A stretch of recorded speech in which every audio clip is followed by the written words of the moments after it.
Assalamualaikum warahmatullahi wabarakatuh. Guys, kita masuk di pertemuan ketiga dan pertemuan keempat. Ini satu video untuk 2 kali pertemuan karena materi kita untuk 2 kali pertemuan. Selamat datang kembali everybody to our vlog.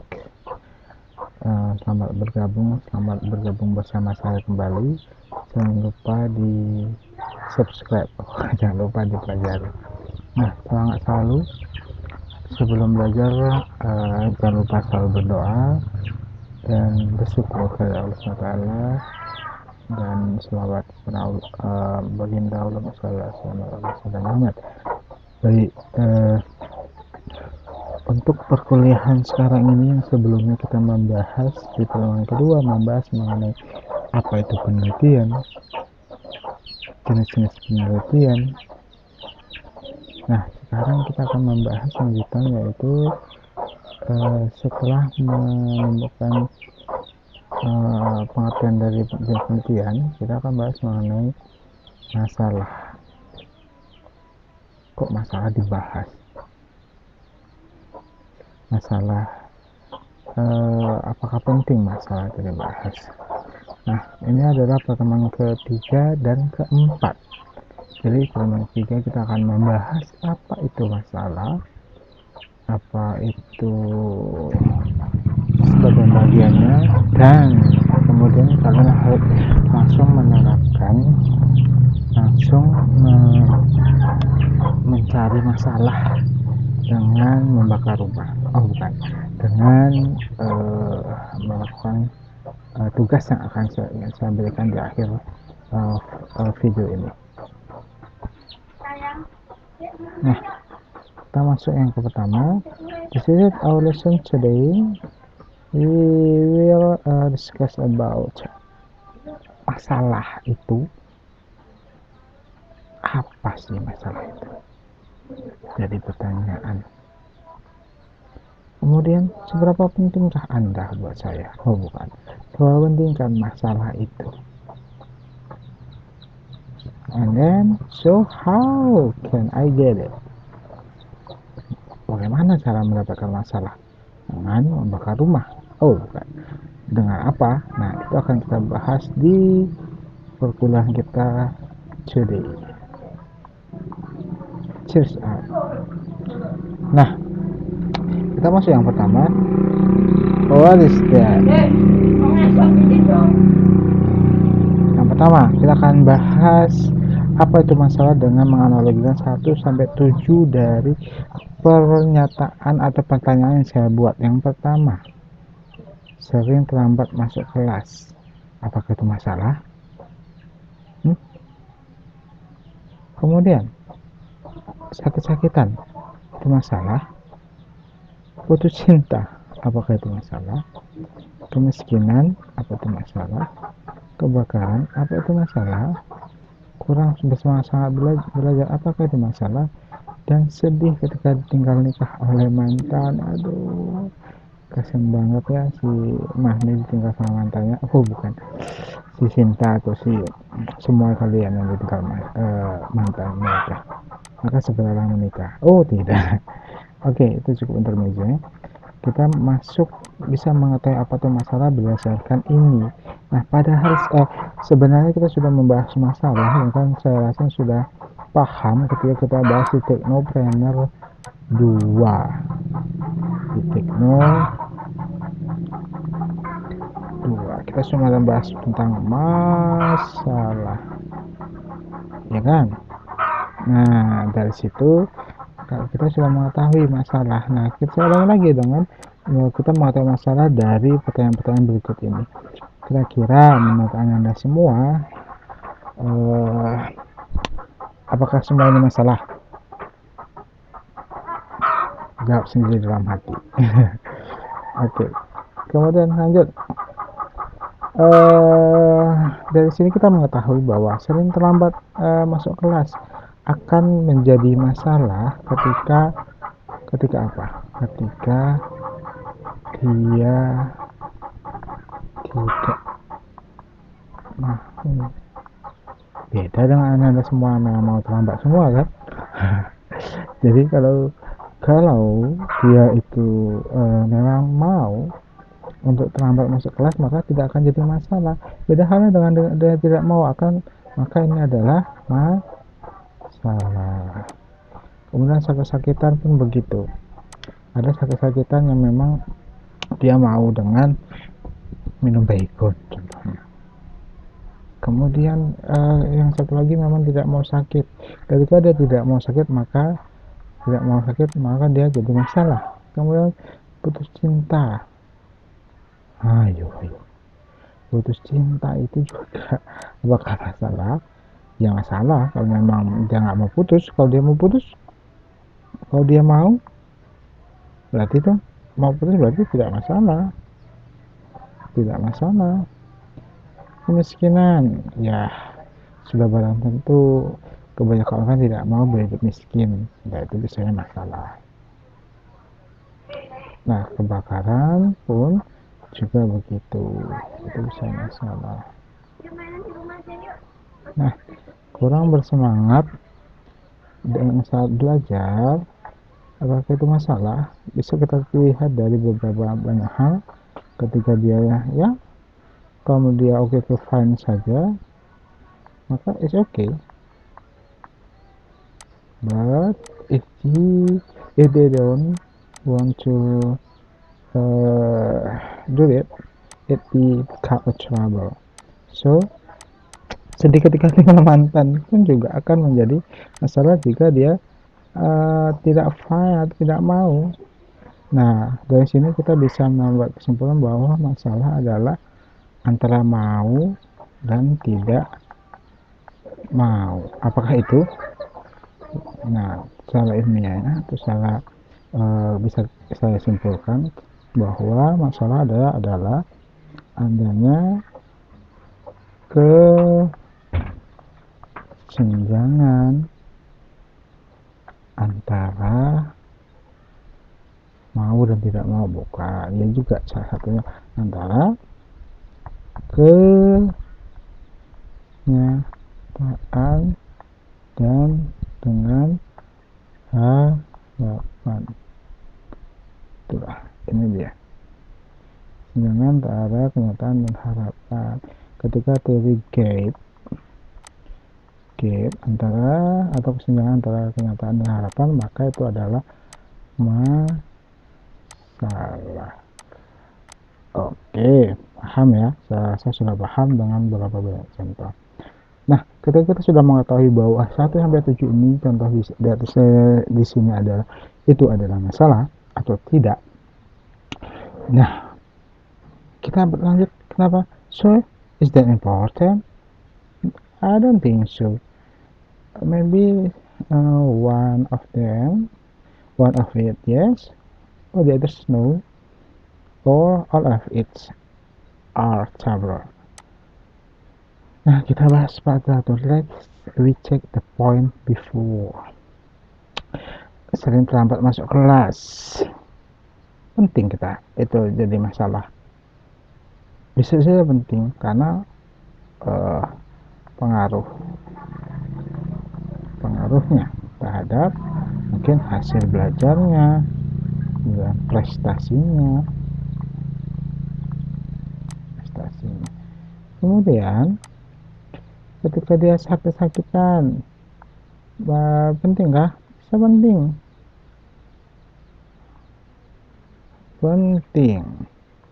atau tidak penting. Putus cinta perlu masalah penting nggak? Saya rasa tidak. No, itu masalah lu DR. Kemiskinan bisa penting, kebakaran juga penting, kurang bersemangat saat belajar. Kita bisa lihat dari penyebab dan pengaruhnya. Jadi penting.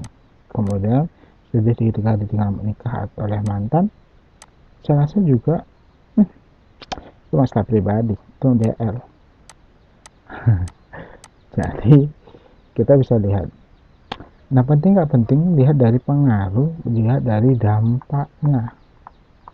Dampak Dampak secara apa? Secara global, dampak secara general, dan seperti apa.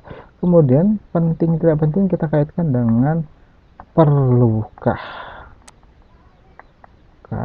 untuk di apa?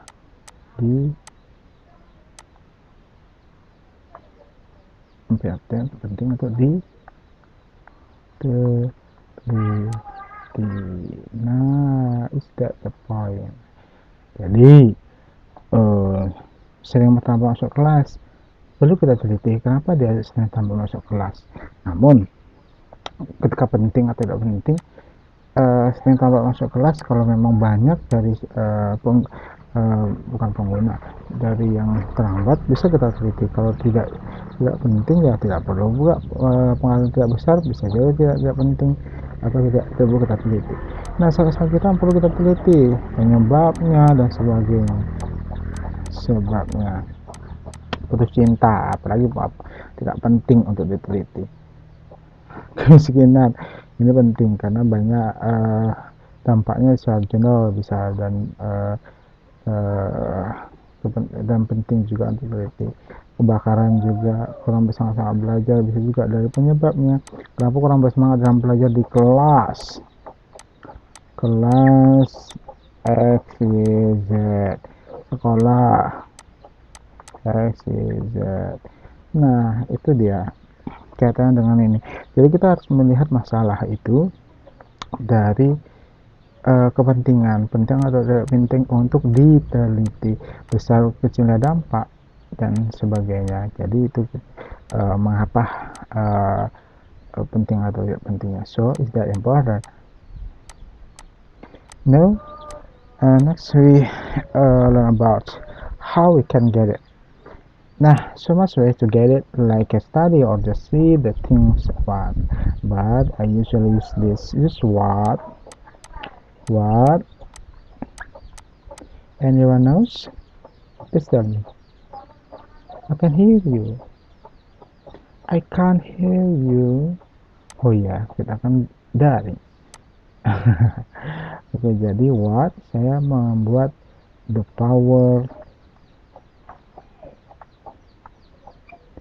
of preliminary studies, or in bahasa we said studi pendahuluan.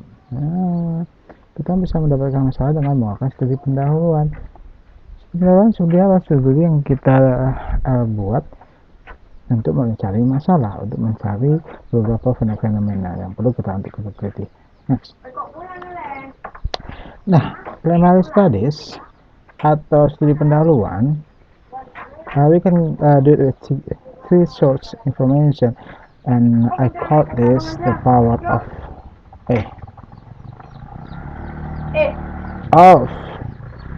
the power of 3P. Which ones?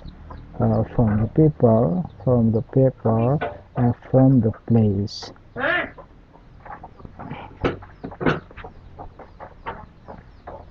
No, we discuss about the what.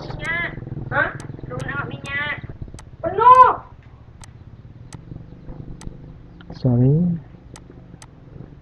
ada gangguan alam. Kita masuk yang pertama, people. Kenapa saya memakan the power of TP, the people what? Nah, kita mendapatkan bisa informasi dari orangnya. Yang kedua, orangnya seperti bisa orang-orangnya, bisa sumber informasi berdasarkan dari informasi orang-orangnya. Seperti contoh, example, saya akan mencari masalah dengan melakukan studi pendahuluan di sekolah A. Sekolah A, saya bisa mencari informasi dari orangnya, bisa dari gurunya, muridnya, capsek, dan lain-lain. bisa informasi dari itu. Nah, informasi bisa didapatkan dengan dari gurunya, muridnya, caption dan lain bisa berdasarkan wawancara, bisa dari pengamatan, bisa dari pengamatan. Nah, setelah itu kita data lah, kita masukkan dari sumber pendahuluan, sumber informasi yang didapatkan berdasarkan dari wawancara, bisa dari beberapa pengamatan. Nah, dari situ kita bisa mendapatkan informasi tentang masalah. Next, the power, the other ones, paper itu bisa berdasarkan dari dokumentasi bisa dari yang bersifat kertas, mungkin seperti layaknya seperti absen, bisa dari daftar nilai, bisa dari berita, bisa dari sosmed, bisa dari beberapa media elektronik atau media cetak. Nah, ini adalah bisa dari papernya. Dari sini kita bisa seperti balik kita awal dari sekolah. Kita dari papernya sudah dapatkan berapa gambaran untuk bisa ditekan masalah dari gurunya, muridnya, caption dan lain-lain. Kemudian dari dokumentasinya saya melihat dari berapanya absen, dari daftar nilainya, daftar prestasinya dan sebagainya. Nah, di situ saya mendapatkan informasi masalah. And the next, the last one is place. Place itu dari apa?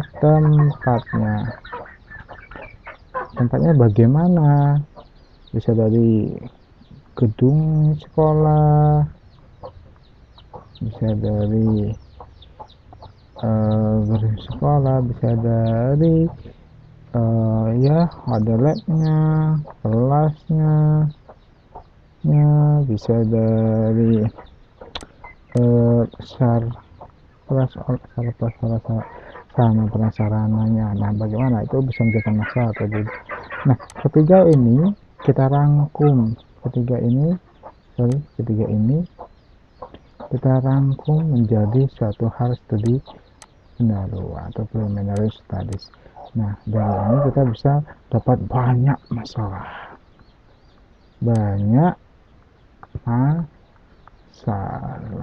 Nah, tinggal kita pilih berdasarkan tadi penting tidak penting kan. How is that important? I think so. So we must choose one of it.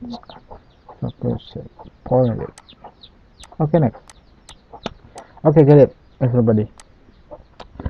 Dari yang tadi penjelasan saya, kita mencari masalah, apa itu masalah, cari masalah, kemudian dengan melakukan studi pendahuluan. Nah, oke, get it, everybody. Kita lanjutkan ini adalah tindak lanjut dari perkuliahan kita di hari ini tentang masalah dan bagaimana mendapatkan masalah seperti apa.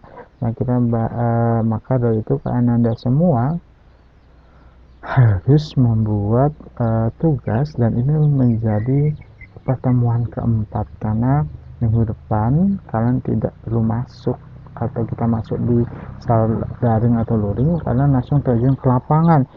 Nah, terjun ke lapangan dengan mencari masalah, tapi bukan masalah hidup, apalagi masalah pencintaan.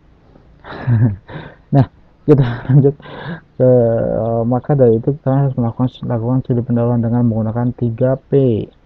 Kemudian sumber informasi bisa kalian dapatkan dengan datang langsung atau studi dator karena pandemi. Nah, kenapa seperti itu? Pada dasarnya studi pendahuluan itu harus datang langsung. Namun karena kondisi sekarang, maka boleh dengan studi literatur.